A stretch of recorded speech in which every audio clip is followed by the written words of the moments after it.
बाळासाहेबजी जाधव साहेब, आमदार विक्रमजी काळे साहेब, अफसर बाबा शेख साहेब, माजी उपमहापौर चंद्रकांतजी बिराजदार साहेब, लक्ष्मणजी कांबळे साहेब, व्यंकटरावजी बेदरे साहेब या सर्वांसह मंचावरच्या सर्व मान्यवरांचंही स्वागत करतो।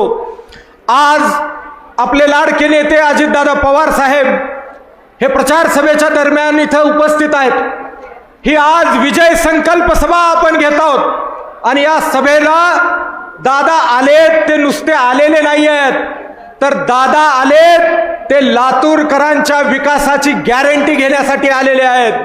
आज मला खात्री आहे ज्या लाडक्या बहिणी एवढ्या मोठ्या संख्येने इथं उपस्थित आहेत त्यांचे डोळे आसूसलेले होते की आम्हाला लाडक्या बहिणींना मानधन देणारा, सन्मान निधी देणारा दादा दिसतोय कसे हे पाहायला माझ्या लाडक्या बहिणी दादा इथं तुम्हाला पाहायला आलेल्या आहेत। आणि सातत्यानं मागच्या 8 दिवसापासून माननीय दादा तुमच्या नेतृत्वावर विश्वास ठेवून दररोज हजारो पक्षप्रवेश राष्ट्रवादीमध्ये होत आहेत, कारण एक विश्वास, एक कामाचा माणूस, हक्काचा नेता आणि दिलेला शब्द पाळणारा नेता म्हणून तुमची ओळख आहे हे लातूरकरांनी जाणलेलं आहे। दादा आज हा मंच, हे मंडप, हा ग्राउंड कमी पडतोय, एवढं प्रेम तुम्हाला आणि राष्ट्रवादी पक्षाला माझ्या लातूरकरांनी दिलंय। सगळ्या लातूरकरांना मी दंडवत घालून त्यांचा सलाम या ठिकाणी करतो। मित्रांनो, आज आपण हे निवडणूक सत्तेसाठी लढवत नाही आहोत, सत्ता तर मिळाली पाहिजे, पण या शहराच्या विकासाच्या जबाबदारीचा मॅन्डेट आपल्याला पाहिजे, त्याच्यासाठी ही निवडणूक लढवतोय। आपण बघतोय एका पक्षाचे पालकमंत्री आहेत, एका पक्षाचे स्थानिक आमदार आहेत, परंतु ते सगळे एकमेकावर आरोप करतायत। कोणी कोणाला स्टंट बॉय म्हणतंय, कोणी कोणाला पोस्टर बॉय म्हणतंय। अरे माझ्या लातूरच्या विकासासाठी कोण बोलणार आहे? माझ्या लातूरच्या विकासासाठी तुम्ही काय करणार आहे कोण सांगणार आहे? आणि ते सांगायला आपल्यामध्ये राज्याचे उपमुख्यमंत्री अजितदादा पवार साहेब आलेले आहेत, याचा मला अभिमान आहे। दादा, मागच्या 8 दिवसापासून आम्ही सकारात्मकतेने ही निवडणूक लढवतोय। आम्ही कुणावरही टीका करत नाही, फक्त आम्ही काय करणार आहोत हे सांगतोय। आमचे सगळे नेते सांगतायत की लातूरचा विकास कशा पद्धतीने करतोय। आज मला खात्री आहे, कल्पना आहे की हे लातूरकर भूल थापांना, घोषणाबाजींना, पोकळ बैठकांना, पोकळ आश्वासनांना एवढे कंटाळलेले आहेत की आता लातूरला हवा आहे तो तिसरा पर्याय आणि तो सक्षम पर्याय देण्यासाठी दादा आपल्या इथे उपस्थित झालेले आहेत। मित्रांनो, तुम्हाला सगळ्याला माहिती आहे की अल्पसंख्याक समाजासाठी राष्ट्रवादी काँग्रेस पार्टी ही कायम त्या ठिकाणी झटत आलेली आहे। अफसर बाबा नेतृत्व करतायत, राज्यामध्ये हसन मुश्रीफ साहेब नेतृत्व करतायत, नवाब मलिक साहेब नेतृत्व करतायत। आपल्या जिल्ह्यामध्ये 53 आमदार आले, त्याच्यामध्ये सगळ्यात जास्त राष्ट्रवादीचे आमदार आले। दादा, आमच्या अल्पसंख्याक समाजाला आपल्याकडनं अपेक्षा आहे की लातूरमध्ये कब्रस्तान व्हावं, ईदगाहसाठी वाढीव जमीन मिळावी, MPSC UPSCचं ट्रेनिंग सेंटर मिळावं। मित्रांनो, आपल्याला सांगावंसं वाटतं की दादांचं स्वच्छतेकडे बारीकाईने लक्ष असतं, पण दादांना हेही मला सांगायचंय की दादा, आम्ही कार्यरत असताना लातूरला स्वच्छतेचं देश पातळीचं पारितोषिक मिळालं, मात्र आज 3.5 वर्षात आम्ही कार्यरत नाही, स्वच्छतेचे 3 तारा वाजलेले आहेत। आज आम्ही केलेल्या कामाच्या भांडवलावर इतर पक्षाला आणि ते नेत्यांना मतं मागावी लागतायत, हाच त्यांचा सगळ्यात निष्क्रियपणाचा कळस आहे।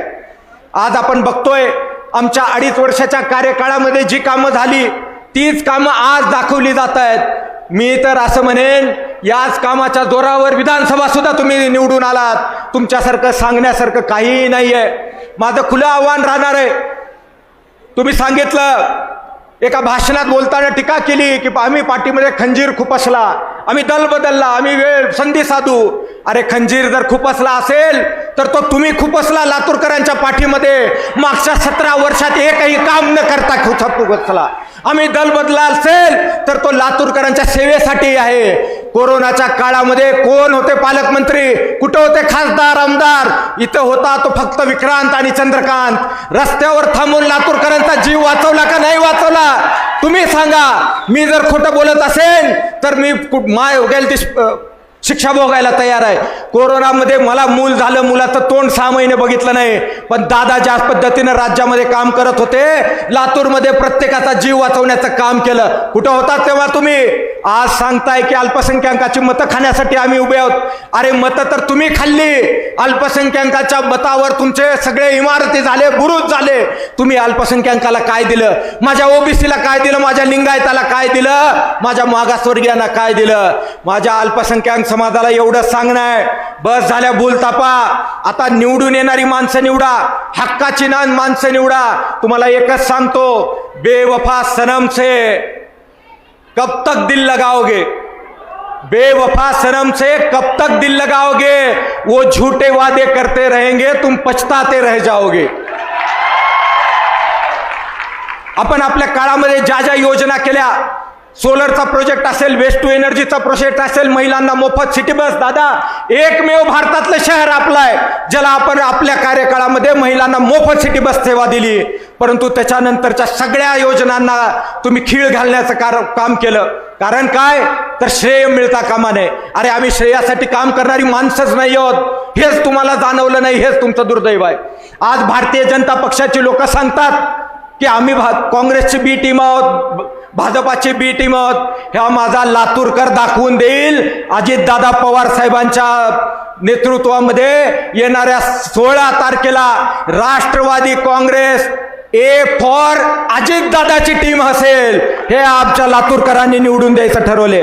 दादा, आम्हाला काही नकोय. आम्हाला हवाय स्वच्छ पाणी, आम्हाला हवंय नियमित पाणी, स्वच्छता, पायाभूत सुविधा. तुम्ही जसं पिंपरी चिंचवड केलं तसं लातूर करा. आणि तुम्हाला एकच विनंती आहे दादा, तुम्ही बीडचे पालकमंत्री आहात, बीडला विकासाची गंगा नेताय. त्या गंगेमधला थोडासा पाठ आता लातूरला वळवा आणि माझ्या लातूरचं पालकत्व घ्या, ही विनंती तुम्हाला मी या ठिकाणी करणार आहे. इथं बांधकाम करत असताना बांधकामांना अडवलं जातं, व्यापाऱ्यांना टक्केवाऱ्या मागितल्या जात्या. आमच्याकडं या ठिकाणी 3.5 वर्षामध्ये भ्रष्टाचार बोकाळलाय. भाजप म्हणतं प्रशासकाने भ्रष्टाचार केला, काँग्रेस म्हणतं प्रशासकाच्या याच्यात भ्रष्टाचार झाला. अरे आमदार तुम्ही, खासदार तुम्ही, पालकमंत्री तुम्ही. आम्ही 3.5 वर्ष सत्तेतून निघाल्यावरच कसा भ्रष्टाचार सुरू झाला याचा सुद्धा उत्तर तुम्हाला द्यावं लागेल. माझ्या कनेरीची लिंगायत स्मशानभूमीचा प्रश्न आम्ही सोडवणार, हा माझा अजितदादांच्या समोर शब्द आहे. आणि तो शब्द लिहून ठेवा. निवडून आल्याच्या नंतर आम्ही तोही प्रश्न तुम्हाला या ठिकाणी सोडवणार आहोत. दादा, माझ्यावरती खोटे तक्रारी करून आज हायकोर्टामध्ये याचिका केली होती माझी उमेदवारी घालवण्याकरिता. पण दादाचा आणि तुमचा आशीर्वाद आहे, हायकोर्टाने याचिका फेटाळली आणि त्यांना जागा दाखवलेली आहे.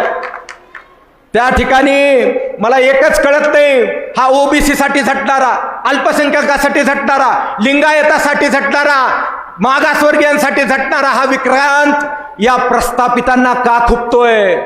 हे राष्ट्रवादी या प्रस्थापितांना का खुपतीये? हाच मला न कळणारा प्रश्न या ठिकाणी आहे. आणि दादा, शेवटी एकच सांगतो, आपले जेवढे उमेदवार आपण दिले होते त्यांना दोन्ही पक्षाने एवढी प्रलोभनं दाखवली, पैशाचं आमिष दाखवलं, सत्तेचं आमिष दाखवलं, दबाव टाकला. माझा एकही पट्ट्यान माझी एकही भगिनी घाबरली नाही, एकानेही फॉर्म भाग घेतला नाही. आणि 16 तारखेपर्यंत थांबणार नाहीत. तुमच्या नेतृत्वात आम्ही सगळं काही करणार, एवढंच मी तुम्हाला या ठिकाणी सांगतो.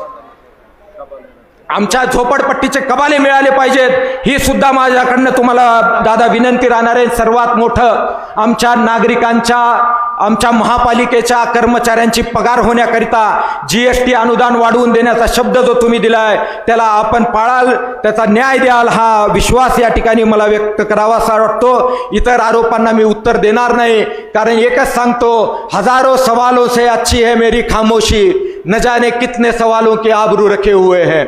मी या ठिकाणी आपल्या सर्वांचं, नामदार दादांचं आणि लातूरकरांचं मनपूर्वक आभार व्यक्त करतो आणि थांबतो. जय हिंद, जय महाराष्ट्र, जय भीम, सलाम. बसवेश्वरांचा विजय असो. धन्यवाद. जय राष्ट्रवादी.